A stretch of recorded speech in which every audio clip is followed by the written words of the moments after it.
Ok, bonjour les gars, j'espère que vous allez bien. Récemment, plusieurs personnes se sont abonnées à la chaîne. Cela signifie que les gens ont besoin d'informations, surtout de la bonne information.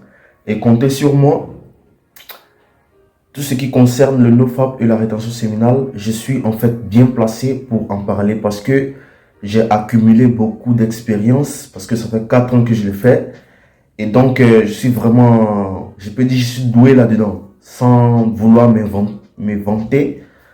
Donc, aujourd'hui, je te dis pourquoi tu es trop en avance sur les uns et les autres lorsque tu es en rétention. Imaginons par exemple ton cycle de rétention, c'est chaque 3 mois. Ok, c'est-à-dire tu relapses chaque 3 mois. Donc, ça fait 4 fois dans l'année. Pour ceux qui le font chaque, ok, par mois par exemple, donc ça fait 12 fois dans l'année et ce n'est pas mal. Ok, c'est assez bien. Donc, pourquoi tu es en avance? Parce que tu relapses moins. On prend un mec lambda, un bêta simple ou un oméga, par exemple. Et si on veut évaluer, ok, combien de fois par an il relapse, c'est au moins 200 fois. Au moins, les gars, c'est... Parce que j'ai même entendu, j'ai vu une information sur le net il y a quelques jours que pour prévenir, pour être en bonne santé et éviter le cancer de la prostate, c'est ça, non? Il faut relapse au moins 5 fois par semaine.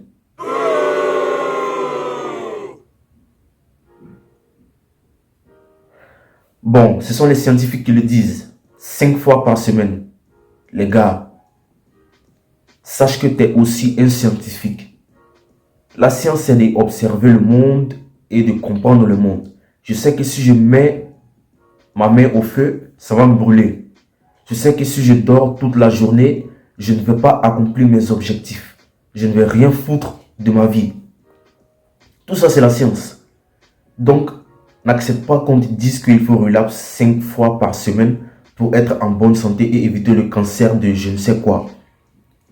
Vraiment, il y a quelques années, j'ai regardé aussi une vidéo comme ça d'un youtubeur vraiment populaire qui disait que le NoFap et la douche froide, c'est de la merde.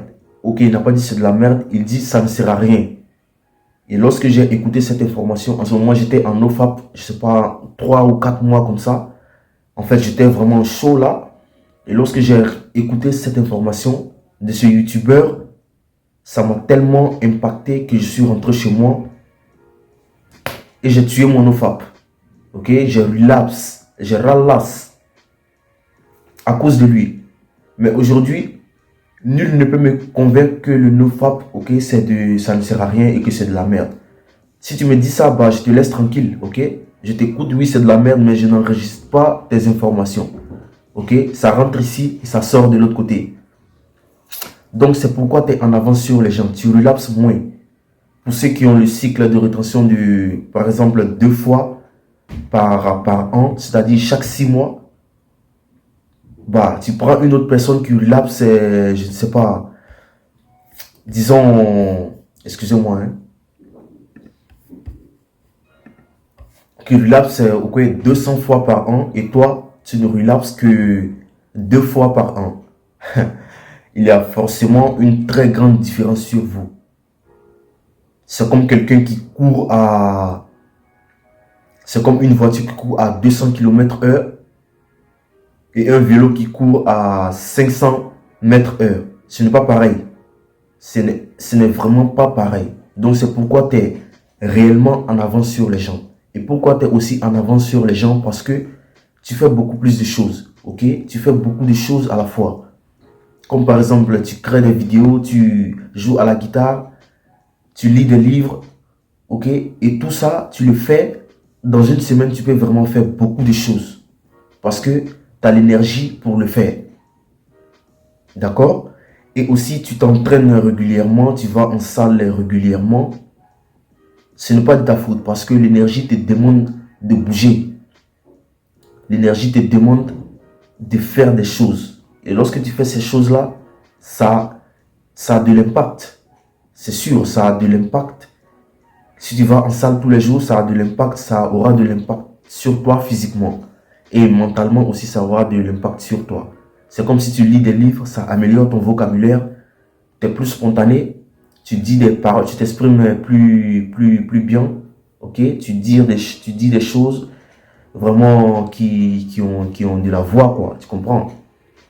Et aussi, tu as ton alimentation qui change. Si vous avez remarqué, pour ceux qui font vraiment du NoFap depuis un certain moment, vous savez tout de suite que ton alimentation change, ok? Tu inventes des repas que tu cuisines chez toi, qui n'ont rien à voir avec ce n'est pas comme tu manges de la merde, mais tu inventes des repas, ok? La pizza, ça a été inventé par une personne. Lorsque tu es en rétention, tu as tendance à imaginer ce que tu as envie de manger et tu le cuisines vraiment parfaitement bien. Lorsqu'une personne normale rentre chez toi et qu'il trouve que tu cuisines ce genre de choses, il dira, bah, toi, tu es un maestro. Ok, il dira que, bah, t'es un chef, c'est ça, non? T'es un chef. Pourtant, toi-même, tu ne vois pas que tu es un chef. C'est simplement que tu imagines des choses que tu as envie de faire. Tu comprends? Et par là aussi, si tu es passionné par la cuisine, tu peux créer ton restaurant avec ton propre menu. Ok? Parce que tu es convaincu que c'est de la bonne bouffe.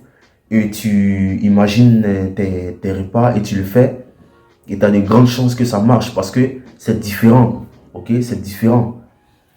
Donc, c'est pourquoi je dis que tous ceux qui font du NoFap, que tu le veuilles ou pas, tu vas réussir. Ce n'est pas comme je vous dis des choses que vous avez envie d'entendre. Mais si tu fais du NoFap régulièrement, ok, que le NoFap c'est ton mode de vie, tu vas exploser, tu vas réussir dans la vie. Que tu le veuilles ou pas, tu vas réussir. Seule la mort et la maladie, ok, pourra te stopper, ce que je ne souhaite à personne. Il n'y a que ça qui pourra te stopper. Sinon, tu vas réussir dans la vie. Peut-être que ta passion c'est la danse. Ok, si ta passion c'est la danse, je salue tous les danseurs. Si ta passion c'est la danse, c'est un jour que tu vas créer un geste, ok, un pas de danse banal qui sera reproduit par tout le monde entier et que tu vas exploser. On va t'appeler pour faire des films, des scénarios et tout ce qui va avec. C'est comme le TikToker Kabilam. Peut-être que Kabilam, tu peux faire la même chose que Kabilam. Tu peux faire la même chose que lui. Tu peux faire ta main comme ça, tu peux faire la même chose que lui. Mais tu n'auras pas le même succès que ce mec. Parce que ce geste-là, ça l'appartient. C'est pour lui. Donc c'est la même chose. Un jour, tu vas créer quelque chose qui sera reproduit par tout le monde. Et on va t'appeler dans des interviews. Et lorsque tu arriveras, tu as l'énergie qui va avec. C'est pourquoi, sincèrement, je trouve les grands sportifs et les grandes personnalités qui ont réussi dans le domaine de la musique, le sport et tout ça, je les trouve hypocrites. Pourquoi je les trouve hypocrites? Parce que dans leurs interviews, lorsqu'on leur demande qu'est-ce qui te motive, qu'est-ce qui fait que tu travailles plus, qu'est-ce que tu fais que tu...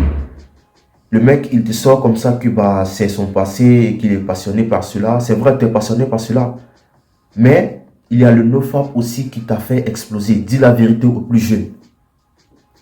Il y a vraiment beaucoup d'hypocrisie dans la famille francophone. Et chez les Espagnols aussi, il y en a. Les mecs, ils explosent dans le sport et ils ne disent pas le secret.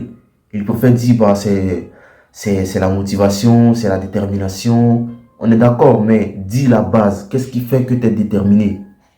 Dis la vérité aux plus jeunes. Mais non, les mecs préfèrent le camoufler et ils passent.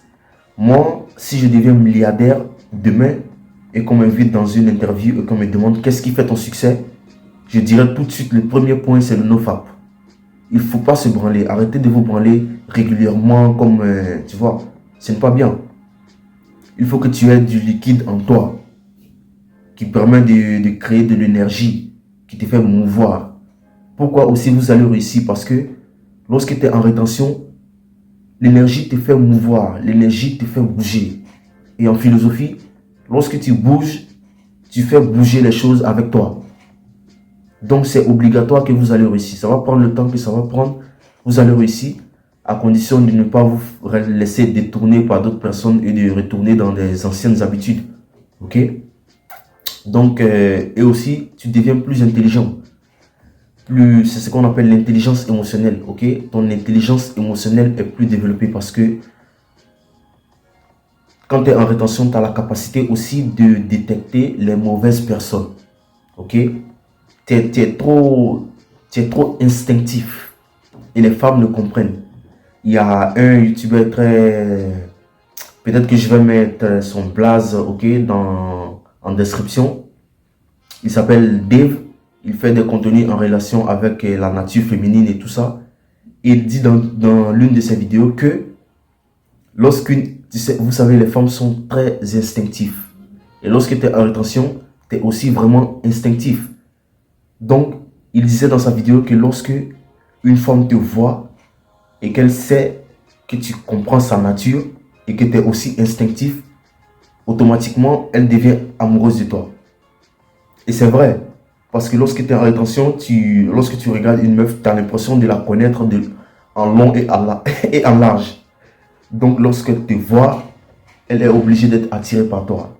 Et lorsque tu t'améliores en plus et lorsque tu prends bien soin de toi, bah, elles sont obligées d'être attirées par vous. Ok, ce n'est pas de leur faute, c'est comme ça. Moi personnellement, les femmes m'harcèlent. Ok, les femmes m'harcèlent. Lorsque je vais en salle, ce n'est pas pour me vanter, lorsque je vais en salle, ce sont les mêmes, ok, qui me lancent des regards, ok, tandis qu'elle ignore certains mecs, ok, quand elle voit venir, elle change tout de suite de chemin. Mais moi, elle se penche en fait sur moi, me regarde à chaque instant, à chaque fois que je bouge, observe mes mouvements, mais laissez-moi tranquille. Moi, je suis là pour travailler, je suis là pour m'entraîner et rentrer chez moi. Donc, arrêtez. Si c'était un mec qui faisait ce genre de choses, qui regardait une meuf lorsqu'elle bouge, elle fait ça, on appelle ça de l'harcèlement, ok? Mais quand c'est elle, il n'y a pas de souci, ok? Nous, ici, on s'en fiche de cela. Qu'elle nous harcèle, nous, on s'en fout. Donc, voici ce que j'avais à partager avec vous dans cette vidéo. J'espère que ça vous plaît. Si ça vous plaît, vous savez ce que vous avez à faire. Un like, un commentaire, il n'y a aucun mal.